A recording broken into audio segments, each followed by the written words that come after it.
Suman TV ಕನ್ನಡದಲ್ಲಿ ಜಾಹೀರಾತು ನೀಡಲು ಸಂಪರ್ಕಿಸಿ 9636376663. ಯಜಮಾನ ಸೀರಿಯಲ್ ಕಂಪ್ಲೀಟ್ ಮಾಡಿ ಜಿನುಗೋ ಮಳೆಗೆ ಬಂದು ಸ್ಪಂದನಾ ಹಾಗೆಯೇ ಧನುಷ್ ಗೌಡ ಅವರನ್ನು ಬೆಸ್ಟ್ ವಿಶಸ್ ತಿಳಿಸೋದಕ್ಕೆ ಹಾಗೆಯೇ ಅವರ ಅಭಿನಯದ ಸಾಂಗನ್ನು ನೋಡೋದಕ್ಕೆ ಮಧು ಭೈರಪ್ಪ ಅವರು ಬಂದಿದ್ದಾರೆ. ಒಂದಷ್ಟು ವಿಚಾರಗಳನ್ನು ನಾನು ಮಾತನಾಡಿಸ್ತಾ ಹೋಗ್ತೀನಿ. ಹೇಗಿದ್ದೀರಾ? ಹೇಗೆ ನಡೀತಿದೆ ಲೈಫಲ್ಲೆಲ್ಲನೂ ಕೂಡ? ಎಲ್ಲ ಸೂಪರ್. ನಾನು ತುಂಬ ಚೆನ್ನಾಗಿದ್ದೀನಿ. ನೀವು ಹೇಗಿದ್ದೀರಾ? ನಾನು ಸೂಪರ್ ಆಗಿದ್ದೀನಿ. ಯಾಕೆ ನಿಮ್ಮ ಟೈಮ್ ನೀವು ಸಿಕ್ಕಿರೋದು? ಹೌದು, ನೀವು ಕೈ ಕೊಡ್ತಾ ಇರ್ತೀರಾ? ಇಲ್ಲ, ಸೊ ಅಫ್ಕೋರ್ಸ್ ಗೊತ್ತು ತಾನೆ, ಮುಗಿದ ಮೇಲೆ ಎಲ್ಲ ಸ್ವಲ್ಪ ಬ್ಯುಸಿ ಇರ್ತೀವಿ, ಸೊ ಹಾಗಾಗಿ. ಎಸ್, ಯಾಕೆ ಅಭಿಮಾನಿಗಳಿಗೆ ನಿರಾಸೆ ಮೂಡಿಸಿದ್ರಿ ಅಂತ? ನಾನಲ್ಲ, ಸೊ ಚಾನೆಲ್ ಅವರು ಮತ್ತು ನಮ್ಮ ಪ್ರೊಡಕ್ಷನ್ ಅವರು ಅವ್ರ ಡಿಸಿಷನ್ನೇ ಫೈನಲ್ ಡಿಸಿಷನ್, ಸೊ ನಮ್ದೇನಿರಲ್ಲ ಅಲ್ಲಿ. ಎಲ್ಲ ಚೆನ್ನಾಗಿ ಬರ್ತಾ ಇತ್ತು, ಕಾಂಬಿನೇಷನ್ ಸೀನ್ಸ್ ಎಲ್ಲನೂ ಕೂಡ ಜಾನ್ಸಿಯಾಗಿ ಎಲ್ಲ ಚೇಂಜಸ್ಸನ್ನು ಕಂಡುಕೊಂಡಿದ್ರಿ, ಗೃಹಿಣಿಯಾಗಿ ಕಾಣಿಸ್ಕೊಂಡಿದ್ರಿ, ಕಲರ್ಸ್ ಕನ್ನಡದ ವಾಹಿನಿಯ ವೀಕ್ಷಕರನ್ನು ಎಂಟರ್ಟೈನ್ ಮಾಡ್ತಾ ಇದ್ರಿ, ಸೋಷಿಯಲ್ ಮೀಡಿಯಾದಲ್ಲೂ ಕೂಡ ಎಂಟರ್ಟೈನ್ ಮಾಡ್ತಾ ಇದ್ರಿ. ಸೊ ಆ ಒಂದು ಪಾತ್ರಕ್ಕೆ, ಜಾನ್ಸಿ ಪಾತ್ರಕ್ಕೆ ಎಲ್ಲರೂ ಕೂಡ ಇಷ್ಟಪಡ್ತಾ ಇದ್ರು. ಸಡನ್ನಾಗಿ ಈ ಥರ ಕಂಪ್ಲೀಟ್ ಆಗ್ತಿದೆ ಅಂದಾಗ ಶೂಟಿಂಗ್ ಸೆಟ್ಟಲ್ಲಿ ಕೂಡ ನೀವು ಕಣ್ಣೀರು ಹಾಕಿದ್ರಿ. ಲಾಸ್ಟ್ ದಿನ ಹೆಂಗಿತ್ತು ಓವರಾಲ್ ಯಜಮಾನ ಒಂದು ಸೀರಿಯಲ್ನ ಎಕ್ಸ್ಪೀರಿಯನ್ಸ್? ಸೊ ತುಂಬ ಚೆನ್ನಾಗಿತ್ತು. ಒಂದು ಬ್ಯೂಟಿಫುಲ್ ಜರ್ನಿ, ನನ್ನ ಲೈಫಲ್ಲಿ ಒಂದು ಟ್ರೆಷರೆಸ್ಟ್ ಮೂಮೆಂಟ್ ಅಂತ ಹೇಳ್ಬೋದು ಇದನ್ನು. ಸೊ ಅದೇ ನೀವು ಹೇಳ್ದಾಗೆ ಸೀರಿಯಲ್ ಮುಗೀತು ಅಂದ ತಕ್ಷಣ ನಮಗೂ ಇಟ್ ವಾಸ್ ಸಡನ್ ಡಿಸಿಷನ್ ತೊಗೊಂಡಿದ್ದು. ಸೊ ನಮಗೂ ಸಿಕ್ಕಾಬಡೆ ಬೇಜಾರಾಗಿತ್ತು, ನನಗೂ ಕಂಟ್ರೋಲ್ ಮಾಡ್ಕೊಳ್ಳೋದಕ್ಕಾಗಲಿಲ್ಲ. ಸೊ ಅವತ್ತಿನ ದಿನ ಫುಲ್ಲು ನಾವು ಎಕ್ಸ್ಪ್ರೆಸ್ ಮಾಡೋಕ್ಕಾಗಬೇಕಾದ್ರೆ ಆ್ಯಕ್ಟಿಂಗ್ ಮಾಡಬೇಕು, ಮುಗಿಸ್ಬೇಕು. ಸೊ ಹತ್ಕೊಂಡಿರೋದಕ್ಕಾಗಲ್ಲ. ಸೊ ಲಾಸ್ಟ್ ಮೂಮೆಂಟಲ್ಲಿ ಕಂಟ್ರೋಲ್ ಮಾಡೋದಕ್ಕಾಗಲಿಲ್ಲ. ಸೊ ಬರ್ಸ್ಟ್ ಔಟ್ ಆದೆ. ಸೊ ಅದೊಂದು ಎಮೋಷನ್ಸ್ ಇದ್ದೇ ಇರುತ್ತೆ. ಒಂದು ಫ್ಯಾಮಿಲಿ ಥರ ಇದ್ವಿ 1.5 ವರ್ಷದಿಂದ. ಸೊ ಸಡನ್ನಾಗೇ ಎಲ್ಲ ನಾಳೆಯಿಂದ ಸಿಗಲ್ಲ, ಸೀರಿಯಲ್ ಮುಗೀತು ಅಂದಾಗ ಸಖತ್ ಬೇಜಾರಾಗೇ ಆಗುತ್ತೆ.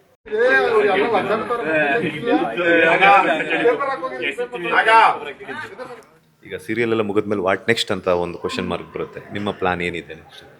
So just go with the flow. ನಾನು ಯಾವಾಗಲೂ ಐ ಡೋಂಟ್ ಪ್ಲ್ಯಾನ್ ಥಿಂಗ್ಸ್. ಏನು ಬರುತ್ತೋ I just go with the flow. So ಹಾಗಾಗಿ ಏನು ಬರುತ್ತೋ ನಾನು ಅದನ್ನು ಡೆಫಿನೆಟ್ಲಿ ಅನೌನ್ಸ್ ಮಾಡ್ತೀನಿ. ಎಸ್, ಸಾಕಷ್ಟು ಸುದ್ದಿ ಆಗ್ತಾನೆ ಇರ್ತೀರಾ, ಸೋಷಿಯಲ್ ಮೀಡಿಯಾದಲ್ಲಿ ಆಗಿರ್ಬೋದು ಅಥವಾ ಸೀರಿಯಲ್ಸ್ಗಳು. ಈಗ ಸೋಷಿಯಲ್ ಮೀಡಿಯಾದಲ್ಲಿ ಸಾಕಷ್ಟು ಸುದ್ದಿ ಆಗ್ತಿದ್ದೀರಾ.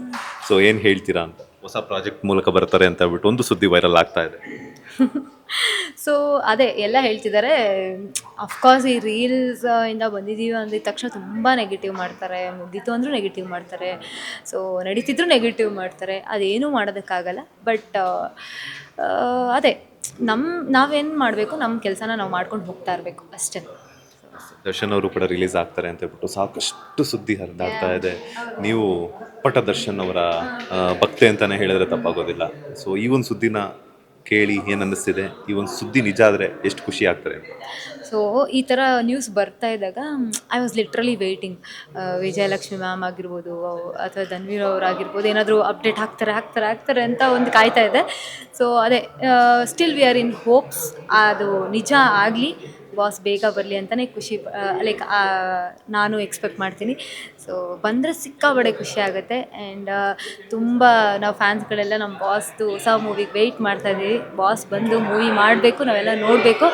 ಸೊ ಆ ಒಂದು ಕ್ರೇಜ್ ಪುನಃ ಬರಬೇಕು ಅಂತ ನಾನು ವಿಶ್ ಮಾಡ್ತಾಯಿದ್ದೀನಿ. ಓರ್ವ ಮಹಿಳೆಯಾಗಿ ನಿಮ್ಗೆ ಎಷ್ಟು ಖುಷಿ ಆಗ್ತಿದೆ?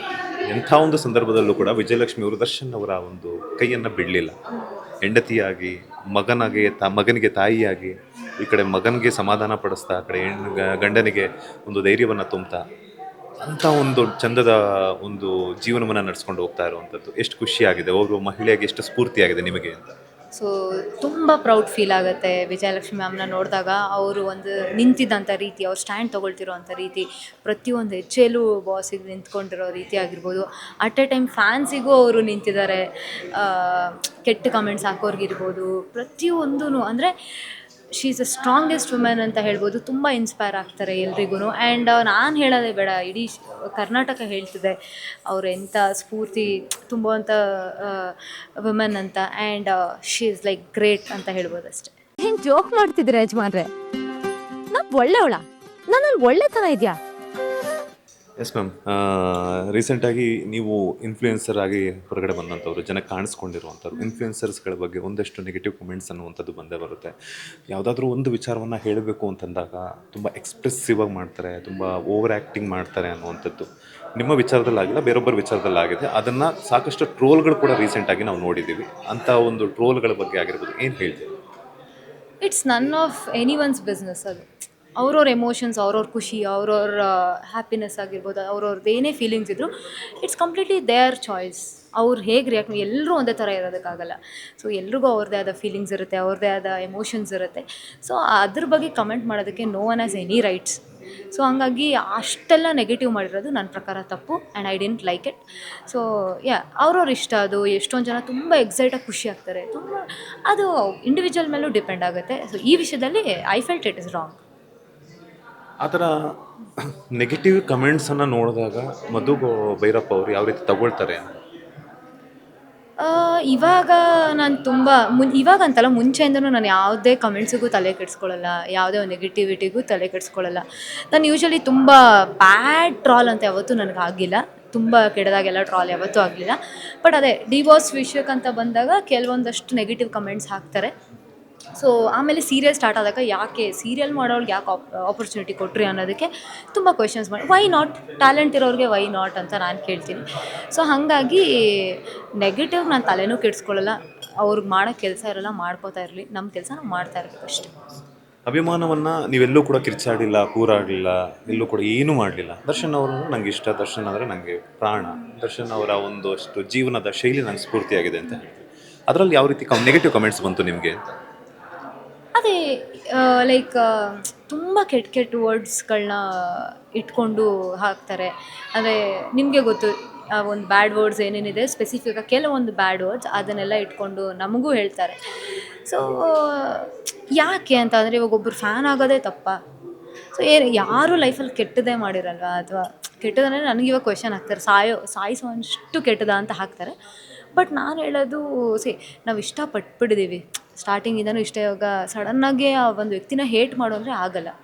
ಅದು ಇವಾಗ ತಪ್ಪು ಅಂತಲೂ ಇನ್ನೂ ಪ್ರೂವ್ ಆಗಿಲ್ಲ. ಸೊ ಪ್ರೂವ್ ಆಗೋ ತನಕ ನಾವು ವೆಯ್ಟ್ ಮಾಡಬೇಕು. ಸೊ ತುಂಬ ಇಷ್ಟಪಡೋ ವ್ಯಕ್ತಿನ ನಾವು ಯಾವತ್ತೂ ಹೇಟ್ ಮಾಡೋದಕ್ಕೆ ಸಾಧ್ಯನೇ ಇಲ್ಲ. ಸೊ ಅದು ಹೇಗೆ ಹೇಟ್ ಮಾಡೋದಕ್ಕಾಗಲ್ಲ. ನೆಕ್ಸ್ಟ್ ಸೀಸನಲ್ಲಿ ಮಧು ಭೈರಪ್ಪ ಅವರು ಕಾಣಿಸ್ಕೊಳ್ತಾರೆ ಬಿಗ್ ಬಾಸಲ್ಲಿ ಅಂತ ಒಂದು ಸುದ್ದಿ ಇದೆ. ತುಂಬ ಜನ ಇದನ್ನೇ ಹಾಕಿದ್ದಾರೆ, ಅಂದರೆ ಬಿಗ್ ಬಾಸ್ 13ಗೆ ಅಂತ. ನೋ, ನನ್ನ ಕಾಯಿನ ನಾನ್ ನಡೆಸ್ತೀನಿ. ಆಟ ಮುಂದುವರ್ಸೋ ಆಸೆ ನಿಮಗಿದ್ರೆ ನಿಮ್ಮ ಕಾಯಿನ ನೀವು ನಡೆಸಿ. ಯಾಕೆ ಹೋಗಲ್ಲ ಬಿಗ್ ಬಾಸ್ಗೆ ಮಧು ಭೈರಪ್ಪ ಅವ್ರು? ಯಾಕೆ ಹೋಗಲ್ಲ ಅಂದರೆ I have no comments on that. ಅಂದರೆ ಆ ಸಿಚುವೇಶನಿಗೆ ಏನು ಡಿಸಿಷನ್ಸ್ ಬರುತ್ತೋ ಗೊತ್ತಿಲ್ಲ. ಬಟ್ ಕನ್ಫರ್ಮಾಗಿ ಎಸ್ಸು ಅಲ್ಲ, ಕನ್ಫರ್ಮಾಗಿ ನೋ ಅಲ್ಲ. ಸೊ ನ್ಯೂಟ್ರಲ್ ಅಂದರೆ ಬಿಗ್ ಬಾಸ್ ಅಂದ್ರೇ ಹಾಗೆ ಅಲ್ವಾ? You should be ready. ಅಂದರೆ ಅಲ್ಲಿ ಹೋಗ್ಬೇಕಂದ್ರೆ ನೀವು ಫಿಸಿಕಲಾಗೂ ಸ್ಟ್ರಾಂಗ್ ಇರಬೇಕು, mentally you have to prepare. ಎಮೋಷನ್ಸಿಂದ ತುಂಬ ಎಮೋಷ್ನಲ್ ಪರ್ಸನ್ ಆಗಿದ್ರೆ ಫ್ಯಾಮಿಲಿಯಿಂದ ಬಿಟ್ಟಿರೋದಕ್ಕೂ ರೆಡಿ ಇರಬೇಕು. ಸೊ 3 ತಿಂಗಳು ನೀವು ಎಲ್ಲನೂ ಬಿಟ್ಟು, ಆಮೇಲೆ ನಾನು ಎಕ್ಸ್ಪೆಷಲಿ ಮೊಬೈಲಿಗೆ ತುಂಬ ಕನೆಕ್ಟೆಡ್. ನಾನು ಒಂದು ಮನುಷ್ಯನಿಗೆ ತುಂಬ ಕನೆಕ್ಟ್ ಆಗ್ತೀನಲ್ಲ, ನಾನು ಏನೇ ಬೇಜಾರಾದರೂ ನಾನು ಮೊಬೈಲ್ ನೋಡ್ತೀನಿ, ಖುಷಿಯಾದರೂ ಆ ಥರ. ಫಸ್ಟ್ ಆಫ್ ಆಲ್ ಮೊಬೈಲ್ ಬಿಟ್ಟಿರಬೇಕು ನಾನು. ಸೊ ಹಂಗಾಗಿ ಅಂದರೆ ಎಲ್ಲನೂ ಯೋಚನೆ ಮಾಡಬೇಕಾಗತ್ತೆ, ಹೇಗೆ ಅಲ್ಲಿ ಕಳಿಯೋದು ಅಂತ. ಸೊ ಹಂಗಾಗಿ ಯೋಚನೆ ಮಾಡಬೇಕಾಗತ್ತೆ. ಸೀರಿಯಲ್ ಮುಗಿದ ಮೇಲೆ ಅಪ್ಪ ಅಮ್ಮ ಏನು ಹೇಳಿದ್ರು ಅಂತ? ಏನೂ ಇಲ್ಲ, ಅದೇ ಅವರಿಗೂ ಬೇಜಾರಾಯ್ತು. ಅಫ್ಕೋರ್ಸ್ ಅವರಿಗೂ ಬೇಜಾರಾಗುತ್ತೆ, ಸಡನ್ನಾಗಿ ಏನಕ್ಕೆ ಅಂತೆಲ್ಲ ಅವರು ರೀಸನ್ ಕೇಳ್ತಾರೆ. ನಮಗೆ ರೀಸನ್ ಇರೋಲ್ಲ, ಅವ್ರಿಗೆ ರೀಸನ್ ಕೊಡೋದಕ್ಕೂ ಆಗಲ್ಲ. ಸೊ ಅಫ್ಕೋರ್ಸ್ ಆಮೇಲೆ ನೇಬರ್ಸ್ ಇರ್ತಾರೆ, ಅಕ್ಕಪಕ್ಕದವರು ಕೇಳ್ತಾರೆ, ಏನಾಯಿತು, ಯಾಕೆ ನಿನ್ನ ಮಗಳು ಸೀರಿಯಲ್ ಮುಗೀತು, ಹಂಗೆ ಹಿಂಗೆ ಅಂತ ಕೇಳ್ತಾರೆ. ಸೊ ಅವರು ಪಾಸಿಟಿವ್ ಆಗಿ ತೊಗೊಂಡಿದ್ದಾರೆ ಅಷ್ಟೇ. ಸೊ ಫೈನಲಿ ನಿಮ್ಮ ಅಭಿಮಾನಿಗಳಿಗೆ ಏನು ಹೇಳ್ತೀರಾ ಅಂತ? Thank you so much. ಮುಂಚೆ ಝಾನ್ಸಿ ಸಿಕ್ಕಿದಾಗಿಂದನೂ ತುಂಬ ಸಪೋರ್ಟ್ ಮಾಡ್ಕೊಂಬಂದೆ. ಝಾನ್ಸಿ ಅನ್ನೋದಕ್ಕಿಂತ ಮುಂಚೆ ನಾನು ಇನ್ಫ್ಲುಯೆನ್ಸರಿಂದನೂ ತುಂಬ ಚೆನ್ನಾಗಿ ಸಪೋರ್ಟ್ ಮಾಡ್ಕೊಂಡು ಬಂದಿದ್ದೀರಾ. ನಾನು ಯಾರು ನನಗೆ ತುಂಬ ಪಾಸಿಟಿವಾಗಿ ಯಾವಾಗೂ ವಿಶ್ ಮಾಡಿದ್ದಾರೆ ಅವ್ರಿಗೆ ಮಾತ್ರ ನಾನು ಥ್ಯಾಂಕ್ಫುಲ್ ಆಗಿರ್ತೀನಿ. ಆ್ಯಂಡ್ ನೆಗೆಟಿವ್ ಮಾಡೋರಿಗೆ ನಾನು ಏನೂ ಹೇಳೋದಕ್ಕೆ ಹೋಗಲ್ಲ, ಏನಾದರೂ ಮಾಡ್ಕೊಳ್ಳಿ. ಸೊ ನಾನಂತೂ ಐ ಆಮ್ ವೆರಿ ಗ್ರೇಟ್ಫುಲ್. ಯಾಕಂದರೆ ಅವರಿಲ್ಲ ಅಂದರೆ ನಾವೇನೂ ಅಲ್ಲ ಇವತ್ತು. ಸೊ ಹಂಗಾಗಿ ಐ ಆಮ್ ವೆರಿ ಗ್ರೇಟ್ಫುಲ್ ಅಷ್ಟೆ.